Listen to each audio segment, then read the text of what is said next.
अस्सलामु अलैकुम वरहमतुल्लाहि वबरकातुहू। मेरा नाम आमिर कादरी है और आप देख रहे हैं हमारा यूट्यूब चैनल।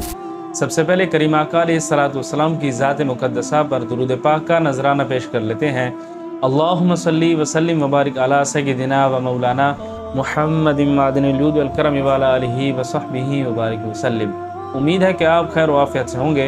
अल्लाह तबारक व तआला आपको और हमें दोनों जहां की भलाइयाँ अता फरमाए। अज़ीज़ान गिरामी, सहराए अरब की चिलचिलाती और सख्त धूप के अंदर एक शख्स मदीना मुनव्वरा की तरफ बढ़ रहा था।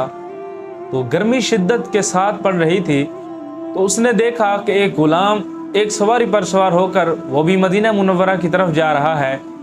तो उसने उनको कहा कि गर्मी बहुत है, मुझे अपने साथ बिठा लीजिए ताकि इस गर्मी की शिद्दत से मैं भी बच सकूं।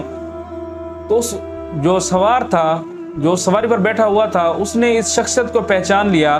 तो कहा कि आप आगे आके सवार हो जाइए, कोई बात नहीं है। तो इन शख्सियत ने कहा कि मैं आगे नहीं बैठूंगा बल्कि मैं आपके पीछे बैठ जाऊंगा। तो गुलाम ने इसरार किया कि नहीं, आप आगे तशरीफ़ लाइए, लेकिन वो ना माने और बिला आखिर उसी गुलाम के पीछे बैठकर मदीना मुनव्वरा की हदूद में दाखिल हुए। जब मदीना मुनव्वरा की हदूद में दाखिल हुए तो सारे लोग देखकर हैरान रह गए कि एक गुलाम आगे बैठा हुआ है और एक आला शख्सियत जो है वो एक गुलाम के पीछे बैठी हुई हैं।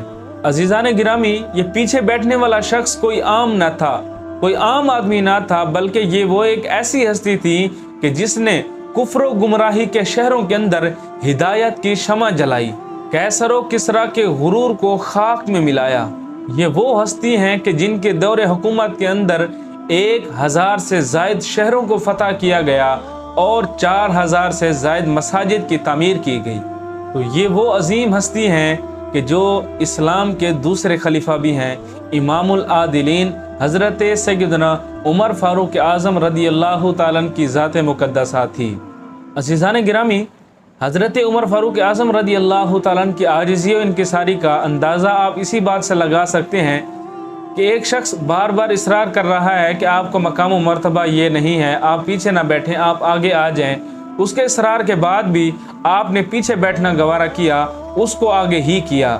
तो आज हम देखें कि हम किस नोक पर खड़े हुए हैं, आज हम किस जगह खड़े हुए हैं कि हमारे अंदर थोड़ा सा मर्तबा आ जाए या थोड़ा सा हमें कोई इज़्ज़त मिल जाए तो हम कोई हाथ देता है तो हम उसका बाजू खींच लेते हैं। तो ऐसा नहीं होना चाहिए, बल्कि इंसान को अपनी आजिज़ी उनकी सारी अपने अंदर पैदा करके अपने आप को झुका के रखना चाहिए। अल्लाह पाक अमल की तौफीक अता फरमाए।